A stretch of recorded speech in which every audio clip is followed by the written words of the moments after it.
Come out with us and play. Love your London. Have a banana.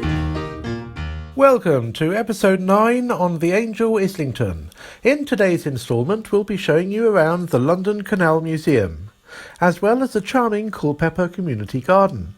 But we start our journey on Chapel Market, not too far from Angel Station itself. Hello and welcome to another episode of Love Your London from a very cold and chilly Angel again. We're still in Angel, got a couple more episodes left to go here, probably 3 in total. We are at Chapel Market. We were in Exmouth Market in the previous episode. We're now in Chapel Market. And first of all, I wanted to tell you about the Islington Town House. So it wasn't always called the Islington Town House. It's had a few names.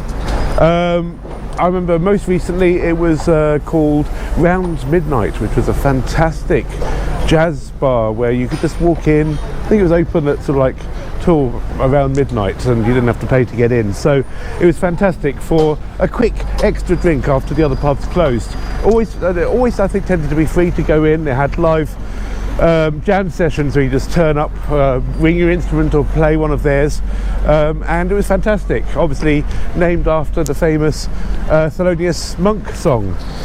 Yeah, it's won the best food offer in the United Kingdom by the Publican Awards, which is quite prestigious. Upstairs there's a cocktail bar. Most people will remember this place as being called the Agricultural.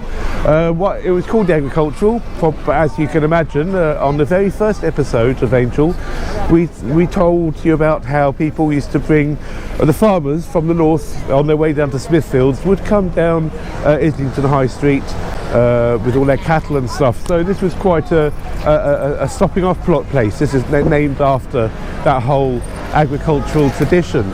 You may remember in episode 3 on Angel, we spoke quite a lot about the canal, the Regent's Canal. Remember we had a drink at the Plaquemine Lock just over there, and we spoke about that tunnel where the canal goes through, and the people are legging it to get through the tunnel, and that went from where we were to, and it comes out, we'll see it later, comes out nearer King's Cross. And it goes in a northwesterly direction, and it actually passes right underneath this pub. So it goes right from over there underneath the pub. Now I did mention that obviously the horses couldn't go through the tunnel, so the horses that would pull the canal boats along would tend to go on street level to find the other end, obviously not on their own, but with someone helping take them there, to go to the other end of the tunnel. So there'll be waymarkers all the way along here just to tell the horse people which way to go. So we might be able to spot 1 or 2 of them on our road today. Little waymarkers. They're more modern these days because they're more for ramblers. I think there's still a couple of really old ones left, but they're probably hidden underneath some of these market stalls. But I do know of one that we should be able to see quite clearly on our journey today, a waymarker. Fantastic. Now this whole area has changed so much. I mean, it's changed a lot. It's the actual names of the shops. I mean, this one, for example, this Korean food and culture hub, that used to be called Zebedee. I used to come here all the time for getting Halloween decorations, Christmas decorations, all my party needs. It was fantastic, and it was here for ages and ages and ages. Zebedee. Anyone who is familiar with this area during the 80s and 90s will remember Zebedee. Anyway, let's now check out this market. 224 stalls in this market. It's quite a nice old-fashioned market still. It's open every day of the week except Monday. You should note that it's open all day on Tuesdays and Wednesdays, but between Thursday and Sunday it's only open during the mornings. Now Sundays are probably the best day to come if you're also into farmers markets, because that's when at the other end towards Penton Street you also get the Islington Farmers Market, which is an added bonus. Let's go and see if we can pick up any bargains. Hey? We can finish these and then come back. I don't know. don't know either, but they're everywhere. Can we just walk Excuse around? me? What are these? This is poppet. They're what? Poppet. Pop it? Yeah. What do they do? Yes. Oh, you pop them, do you? Yeah. Like Kids playing, yeah. Yeah, it's a bubble wrap, isn't Yeah. it? How much are they? £10. £10. Yeah. Well, we're going to be doing it. We have different prices, yeah. Small one, big one. Yeah. Do you want one? No, I don't. Okay. That's not bad. Look. Oh, Brussels sprouts for 50. Is it? 50p for Brussels sprouts. That's all right. Yeah, I think. All right. That's not bad, is it? No, it's not. Big tray like that. So you do 50p for you do Brussels get some sprouts. bargains. 50p for a big tray of. That's actually cheaper than Bargains. where we live. If you want them, come to Chapel Market. Actually, talking about bargains and stuff. Boy, oh boy, if this you're place fans. It's been around for a long time. Yeah, this if you're place. fans of Only Fools and Horses, most of the market scenes in the early episodes, especially, where you see Del Boy setting things out the back of a suitcase, they're filmed here. Oh, I smell burgers. Yeah. So they're filmed here. Nation. Oh, yes, sir. I smell burgers. That's jerk chicken. Yeah. Jerk chicken. Days, that smells good. Oh, I might have to come and have some of that later. Yeah. Well, the sun's coming out here. We got a little bit of one ray. Get your one ray of sunshine. So talking about Only Fools and Horses, on the very, very first episode of Only Fools and Horses, it was called Big Brother, and if you're fans of the episode, you'll actually remember, obviously the lettering is normally in black, but you'll remember that sign there, Launderette. You'll see it on your screen now. It looks almost exactly the same, apart from the lettering should be in dark. It normally is in dark, they're obviously having a bit of a paint job. But what's fantastic about this is that it is no longer a laundrette, but they've kept the sign Launderette. It's actually now the Chapel Market Roastery. They roast their own coffee in there. Lovely lady called Sinem Kartal, who we'll be meeting in a moment. So, we are here at the Chapel Street Roastery. We're here with Sinem Kartal, the owner, the proprietor. Well, first of all, just wanted to thank you for keeping the original signage outside. As a fan of, I really don't like to see the high street change too much. Yeah. And also fans of Only Fools and Horses, and of course this appears in the very first episode of Only Fools and Horses. Yeah, it does. So- They filmed outside for the first series, so this is one of the. That's literally the original sign that appeared in it. Yeah, which I absolutely love. And also, you've had a really interesting, because you started off as an anthropologist, Yeah. I believe, and then you're a vlogger, a lifestyle vlogger, and then you went into coffee. How did that all happen? I did teaching beforehand. I was a primary school teacher, so when I studied anthropology and sociology at uni, just as per interest, and did my studies and my undergrad, finished it off, and a few years later, after I started teaching, I came into coffee. Just liked coffee and loved the roasting process, and here I am. And this is a family business, isn't it? I believe all the doilies and everything are all all done by your family. Is that right? They're not done by they were brought for me when I was 14 as a part of my dowry for when I would get married, but they are all handmade.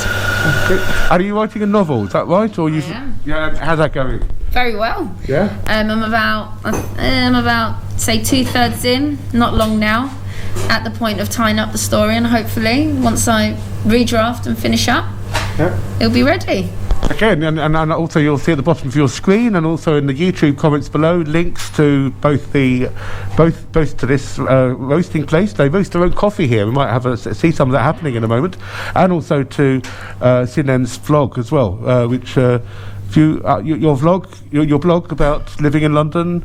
You still keeping that running, or? I don't write in there so much anymore. I've brought the writing on straight onto the novel and left it there. I send out emails quite often about coffee related days, stories, and send them out on my email list. Okay. Now the other thing, I talk about books. I see you got lots of books around here, and on your website, people can buy the books for zero pence. Yeah, we send them along with the coffee they buy. So if they buy a bag of coffee, that's already going out to them. These are all from book swaps that people have left us. Yeah. So if they're on there, then we add them to the package that's already going with them with their coffee and send it out to them. That's a fantastic idea and quite unique. I've not heard of that before. So you've got lots of fresh ideas and fantastic coffee, by the way. So we just had a coffee. Yeah. I'm going to start roasting in a little bit. We need to heat up the roaster first. Sure. If you guys take a seat and enjoy it, I've just got to set it up and then. Okay.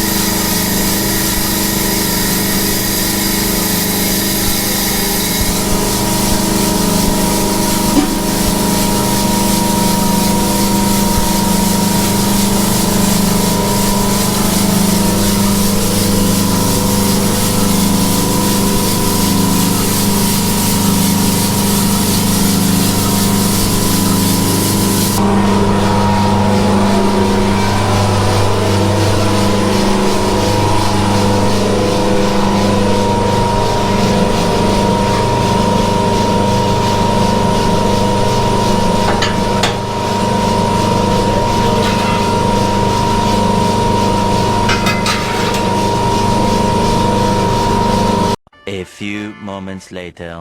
You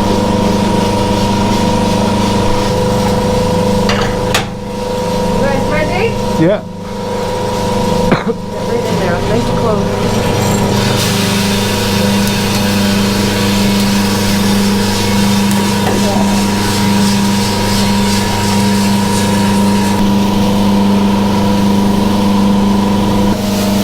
If the coffee stays hot, it will carry on roasting. Yeah. So we need there's cool air coming from the bottom. Yeah. These are get the volatile. To make sure it cools as quickly as possible.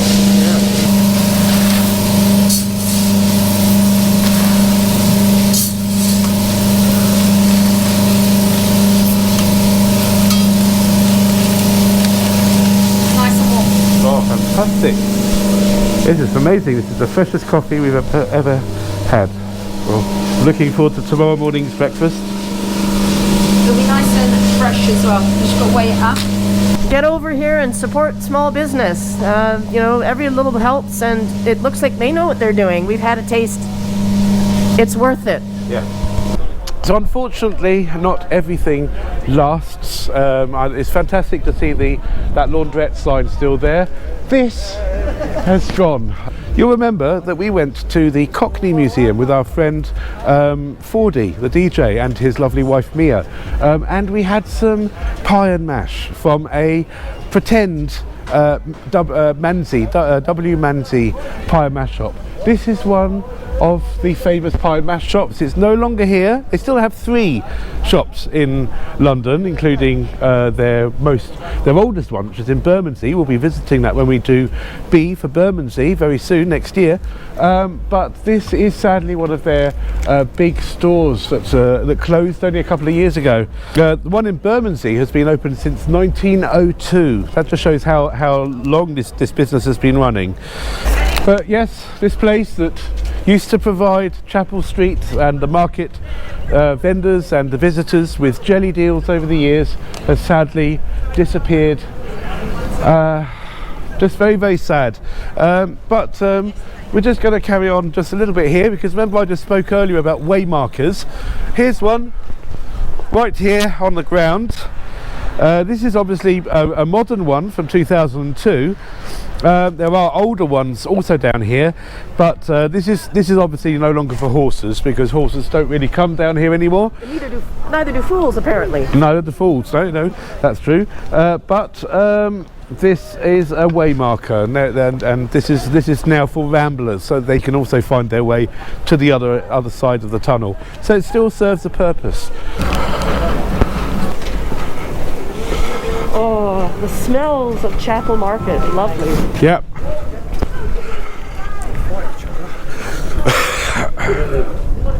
yeah. I haven't taken any money whatsoever today. Oh, you're not taking any money? Oh, no, it's a question for the future. My grandmother left me loads of fur coats. Do you buy them? Do you buy? Yes. Oh, so if I bring them in, you'd give me an honest valuation? Usually one you're wearing. weekends, definitely. Yes, it's mink. She was from Germany, so it's a German mink. Like yours. German, yeah, really. Oh, Yeah. it's exactly like yours, baby. It's Then, just like yes. that. From the 40s and 50s. Yeah. Bring it in, don't you need my number? Yes, I'll take your number, yeah. Now, before you all write in with hateful comments about how dare I own some fur, I must stress that we do not support the modern fur trade and would never wear it ourselves. However, my grandmother's fur coats were from the 1940s, and I'd been looking after them because they reminded me of her. But we are absolutely strapped for cash at the moment and need to pay our bills this month, so decided that now is the time to sell them. Obviously, we were hoping that by now our channel would be monetising, but we still haven't reached enough subscribers or views, so please click on that subscribe button, hit the like button, it costs you nothing to do so, and become our patron via Patreon. Anyhow, this is all moot because later on, when we got home,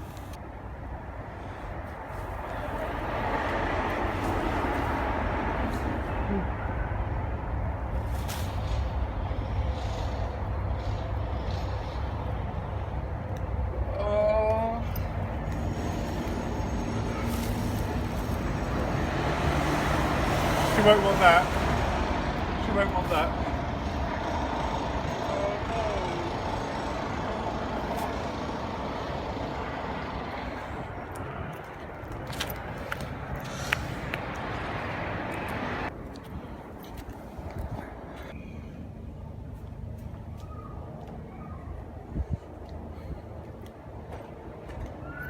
Oh gosh, you got moths in your hair as well. Oh! I guess there is some kind of karma there somewhere. An animal, well, several thousand animals, in the form of the humble clothes moth, deprived me from benefiting financially from the death, albeit one that took place many, many decades ago, of another animal. So, in the cold light of day, I have come to accept this denouement of my temporary ownership of items of fur, and rest assured, dear subscribers, that my fur-selling days are well and truly over. Overlooked by the fabulous Pin-Ups, one of the best live music venues still left in London, which has recently hosted the likes of our friend Sterling Roswell from Spacemen 3, whom you may remember from a previous episode, as well as the wonderful Kate Miller-Heidke, who represented Australia at the 2019 Eurovision Song Contest, is Culpeper Park. Let's go back to the original VT. So this is Culpeper Park. This is a playground. We're going to go into the community garden over here. It's a lovely little community garden, very peaceful. It's open Mondays to Fridays only, so don't wait for the weekend. The Royal Horticultural Society actually calls it an outstanding example of community gardening in the city.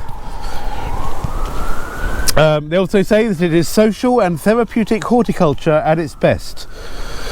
Now, it's actually quite fitting that the gardens are named after Culpeper. They're named after Nicholas Culpeper, who was a botanist, physician, herbalist and astrologer in the 1600s. In the early 1640s, he used to have a pharmacy in Spitalfields, where he would treat up to 40 patients in one morning with various herbs, and if you couldn't afford the treatment, he wouldn't charge.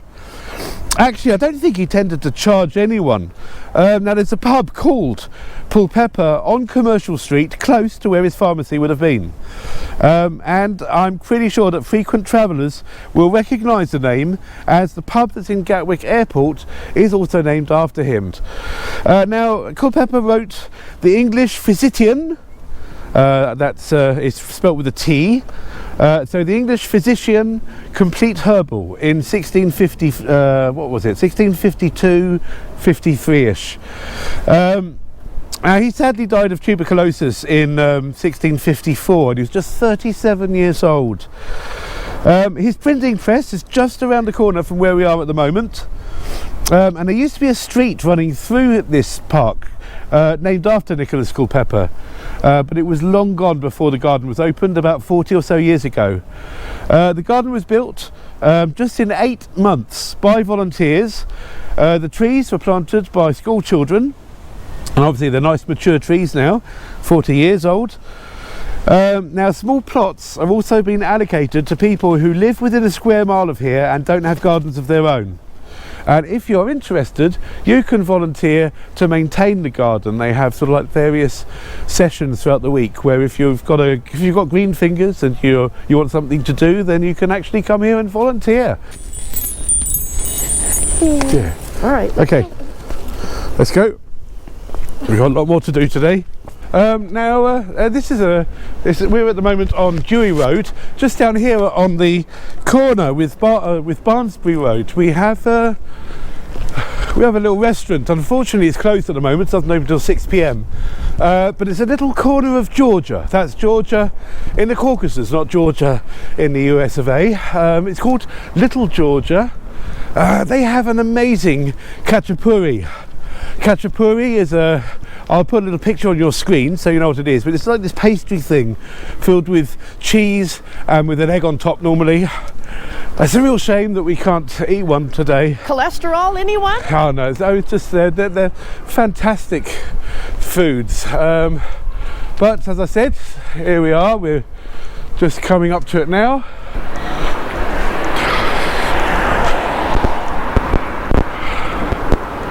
Here we are. I just love the Georgian script.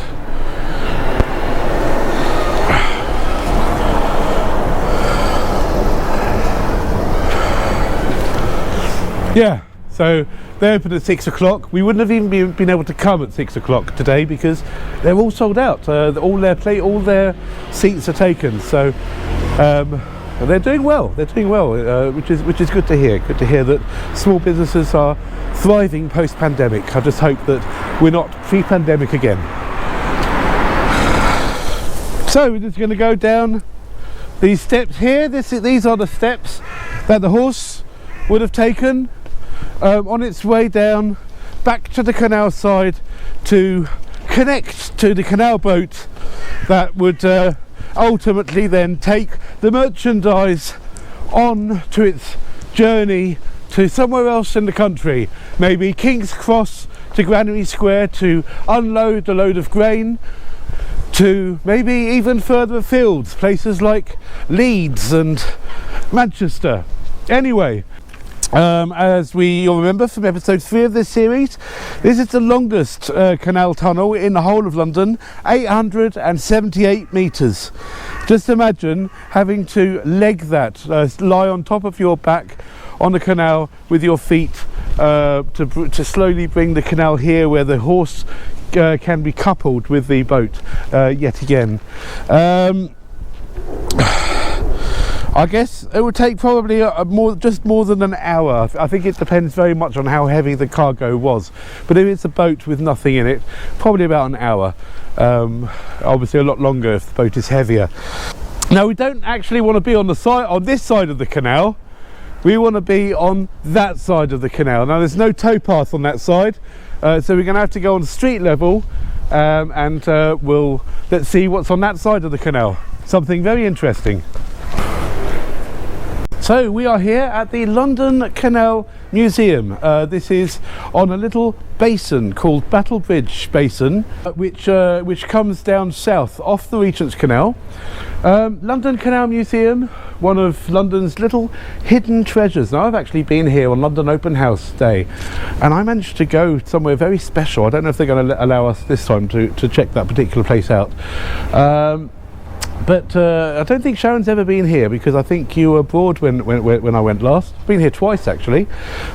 It's a lovely, really fascinating place. This was built between 1862 and 1863 and it used to be a Victorian ice warehouse. In the days before refrigeration, ice would be imported from Norway by ship to Limehouse. You may remember that we were at Limehouse Basin, cleaning up the basin. In a previous video, there'll be a link down below. That's actually where the ice would be brought from Norway to the basin, then brought up Regent's Canal to here. Amazingly, only a quarter of the ice would be lost on the entire route by ship from Norway to this ice house, this ice place. Fantastic. So 3/4 of it, because it was so tightly packed together, 3/4 of it would still remain frozen solid. And of course the ice would be used by all the hotels in the West End, by all the fishmongers and butchers to keep their meat fresh throughout the year. So this was a thriving trade, and the person that really took advantage of it was a chap called Carlo Gatti.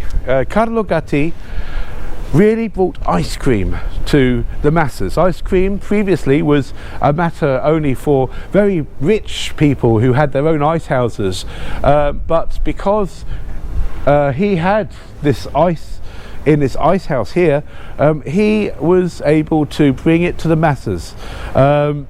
Remember, you may have heard of the penny lick ice cream, that for a penny people would be able to buy these little shavings of flavoured ice. He started it and he became extremely rich. He came from Switzerland, and it's an Italian sounding name, Carlo Gatti. Charles Katz. Yeah. He became the biggest ice importer into the UK. He actually moved into the music hall business afterwards, opened up loads of music halls. The most famous one is actually what is now Charing Cross Station. That started off as one of Gatti's music halls. Now, this is a charming museum, open Wednesday to Sunday as well as bank holiday Mondays. It only costs £5 to visit, and we don't want to show you everything inside this museum because otherwise there'll be no incentive for you to discover it for yourselves, and we really do recommend it. As I said earlier, this was my third visit to the museum, and I'm sure it won't be the last. However, patrons via Patreon will be able to see the full 15-minute footage of our visit as a bonus extra, so you know what to do. Oh, and remember to share, like, subscribe, hit that notification bell, and all the rest. Inside the museum you get to walk inside an old narrowboat called Coronis, which is really fun. It's also a really nice introduction to the museum itself. You then get to see some of the equipment used to move and transport the 150 kilo blocks of ice that were used by Carlo Gatti for his ice cream empire. The ice itself was distributed all over London in a horse and cart, such as this one. In fact, there's also a life-size model of a horse upstairs, in case you needed reminding of just how big these animals are in real life. But the main attraction are the two original ice wells, in which Carlo Gatti was able to store the ice throughout the year. Each are 10 metres in diameter. We can only see about 3 or 4 metres depth, but it used to be about 13 metres deep when it was in use as an ice house, which is about 4 times deeper than what we can see now, as this handy model illustrates. Now, when I came here during London Open House a few years ago, I was allowed into the ice house itself. This was not allowed during this visit for health and safety reasons, but it may be something to look out for in the future.